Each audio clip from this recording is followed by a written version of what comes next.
Home Alone 2 looks like a cozy holiday classic, but the story behind it is anything but wholesome. Between films, a 12-year-old Macaulay Culkin received a staggering 4,000% pay raise, instantly becoming one of the highest-paid child actors in Hollywood. One performer suffered real burns on set. Another was bruised from head to toe. An Oscar winner spent her days covered in fake pigeon droppings.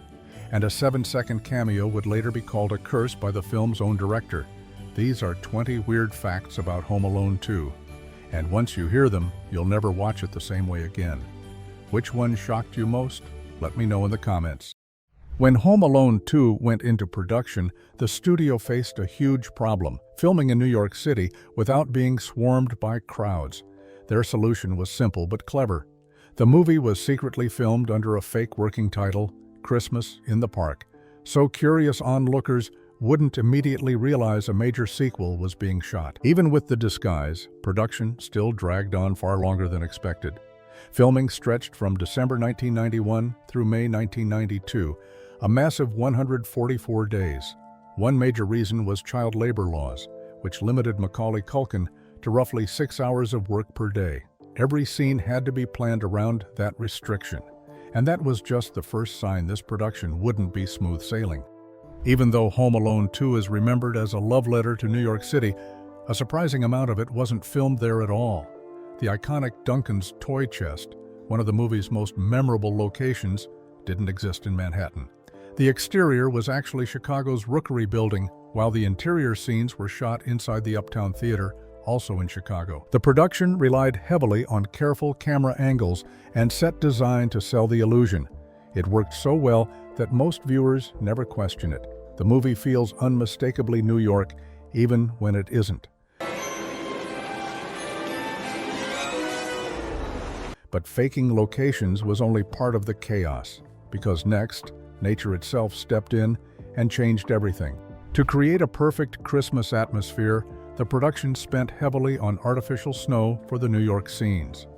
Everything was planned down to the smallest detail to make the city look like a postcard version of winter. Then, just before most of that fake snow could be used, something unexpected happened. A real blizzard rolled through New York City, covering streets, parks, and landmarks in genuine snow. The timing couldn't have been better. The natural snowfall gave the movie a far more authentic look and made much of the expensive artificial snow unnecessary. Sometimes, despite all the planning, the best production value comes from pure luck. And luck wouldn't be the only thing shaping this sequel's strange behind-the-scenes story. Fans of the original Home Alone still remember John Candy's brief but unforgettable appearance as Gus Polinski.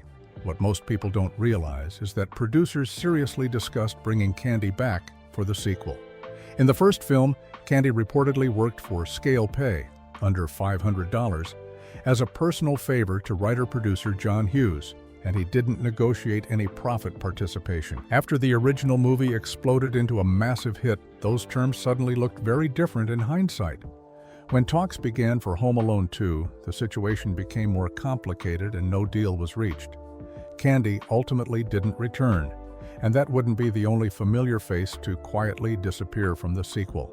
When fans watch Home Alone and Home Alone 2 back-to-back, most of the McAllister family looks exactly the same. But there is one subtle change many viewers never notice. Kevin's sister Linny was played by Angela Goethals in the original film, but in the sequel, the role was taken over by Maureen Elizabeth Shea. The switch wasn't caused by any drama or behind-the-scenes conflict.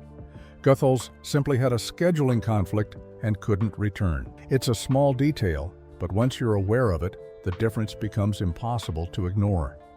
And, as it turns out, recasting wasn't the only big decision the studio narrowly avoided. As Home Alone 2 came together, director Chris Columbus floated an idea that sounds almost unbelievable today. He wanted to film Home Alone 2 and Home Alone 3 back-to-back. The reasoning was simple.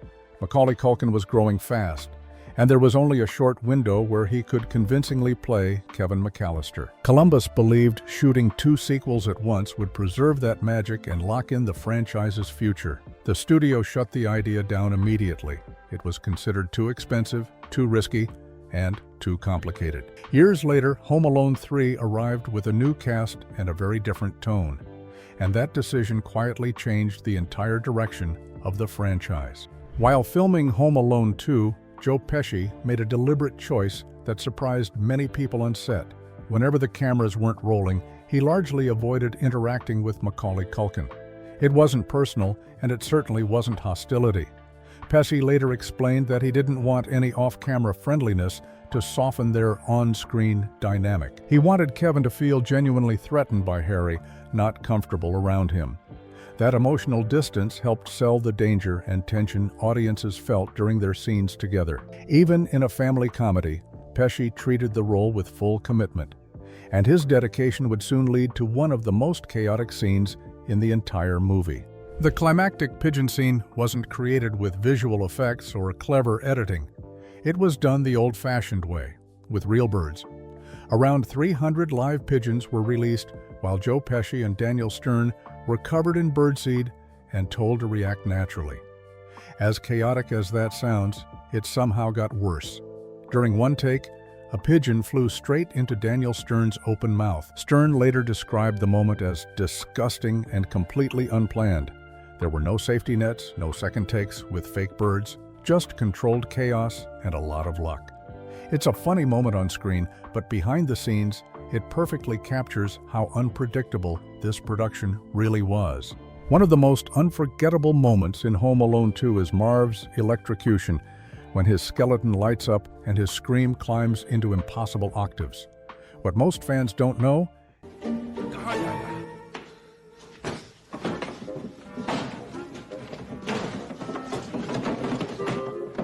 is that Daniel Stern largely made it up on the spot. During filming, director Chris Columbus didn't yell "cut," so Stern kept escalating the performance, pushing his voice higher and higher, assuming he still wasn't giving the director what he wanted. No one stopped him.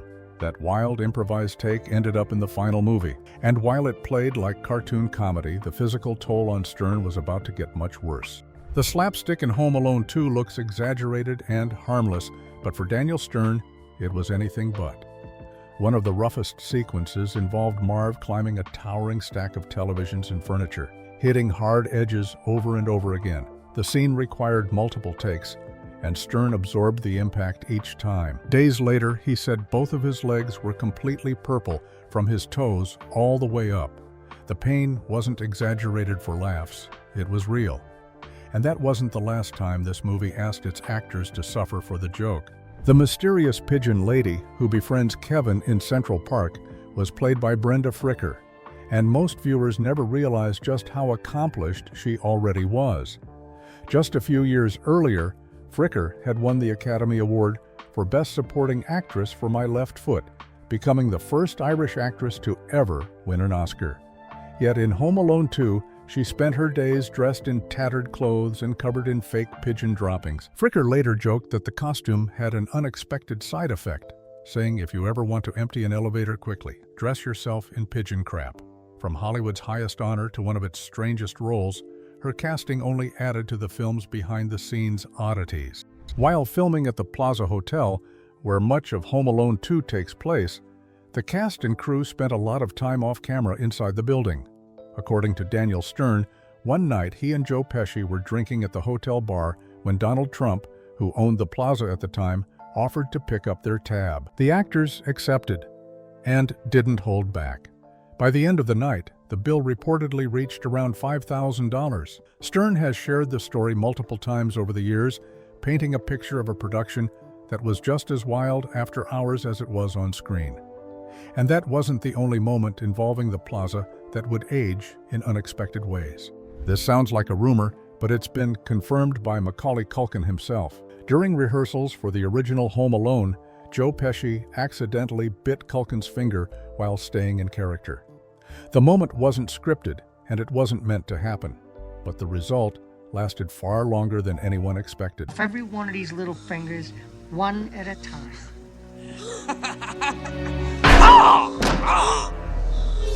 More than 3 decades later, Culkin revealed he still has a visible scar from the bite.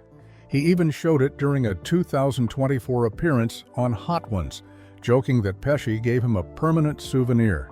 It's a strange reminder that even the most lighthearted movies can leave very real marks behind. One of Home Alone 2's most iconic gadgets is Kevin's handheld recorder, the Talkboy. It plays a huge role in his schemes, but here's the twist. The Talkboy wasn't a real product when the movie was made. It was created purely as a prop for the film. After the movie's release, kids everywhere wanted one. Parents went looking for it, and stores couldn't keep up with the demand.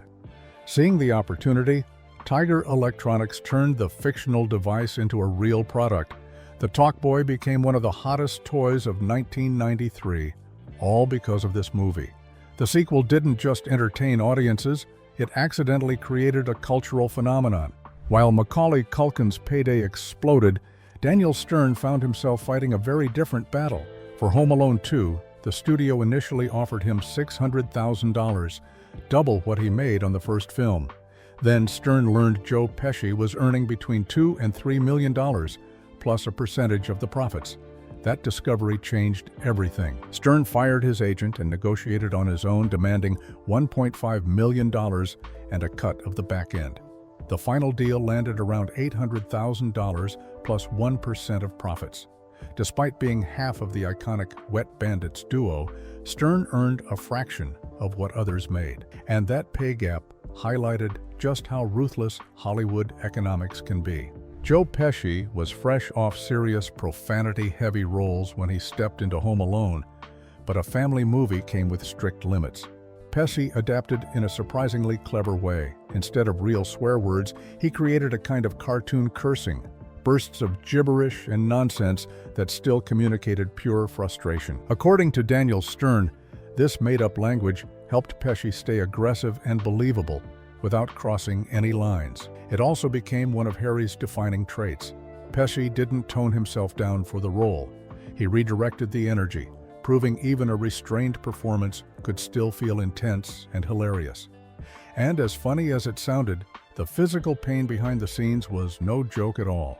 The slapstick violence in Home Alone 2 looks harmless, but for Joe Pesci, some of it was painfully real. During the scene where Harry's hat catches on fire, Pesci had to perform close-up shots himself, meaning a stunt double couldn't be used. In a later interview, Pesci confirmed that something went wrong with the fire gag, and he suffered genuine burns to the top of his head. It wasn't just one incident either. Between the flames, falls, and repeated physical gags, Pesci walked away with multiple injuries. The comedy may have looked cartoonish, but the danger behind it was very real. And one moment involving the Plaza Hotel would later spark a controversy no one expected. One of the most talked about moments in Home Alone 2 lasts just a few seconds. When Kevin enters the Plaza Hotel, a man points him toward the lobby, Donald Trump, who owned the hotel at the time. According to director Chris Columbus, that cameo wasn't optional. Columbus has said Trump made his appearance a condition of filming at the Plaza. Trump later denied this, claiming the filmmakers wanted him in the movie. Excuse me, where's the lobby? Down the hall and to the left. Thanks. Columbus even considered cutting the scene, but test audiences cheered, so it stayed. Decades later, Columbus called the cameo a curse and an albatross, admitting he wishes it were gone. And despite all that controversy, the movie's success was only getting bigger. Despite mixed reviews, Home Alone 2 didn't just perform well, it shattered expectations. When it opened in November 1992, the film pulled in $31.1 million in its first weekend, setting a new record for the biggest November opening at the time. Even more impressive, it crossed the $100 million mark in just 24 days, faster than the original film. By the end of its run, the sequel earned $359 million worldwide on a $28 million budget. Critics weren't kind, but audiences clearly didn't care. The movie finished as the third highest-grossing film of 1992, proving the franchise's popularity was unstoppable. And all of that success leads directly to one final fact that puts everything into perspective. This is the fact that changes everything.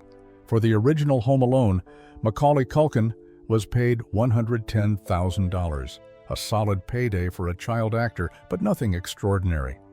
Then the movie became a global phenomenon, earning nearly $500 million worldwide. When it came time to negotiate Home Alone 2, the power dynamics had completely shifted. Culkin's new deal included a $4.5 million base salary, plus 5% of the film's gross and 15% of merchandising revenue. That jump from $110,000 to $4.5 million represents a staggering 4,000% pay increase. At just 12 years old, Culkin became the highest-paid child actor in Hollywood history, and the undeniable engine behind the franchise's success. When you strip away the Christmas lights and slapstick gags, Home Alone 2 turns out to be far stranger than its cozy reputation suggests. Behind the laughter were real injuries, bruised egos, massive pay gaps, and decisions that would echo for decades. A sequel dismissed by critics still broke records, created a best-selling toy, and turned a child actor into one of the most powerful stars in Hollywood overnight. It's a reminder that some of the wildest stories in film history never happen on screen. So which fact surprised you the most? Culkin's massive payday, Pesci's real injuries, or that infamous cameo? Drop your answer in the comments. And if you enjoyed this video, YouTube thinks you'll love this one. Check it out next.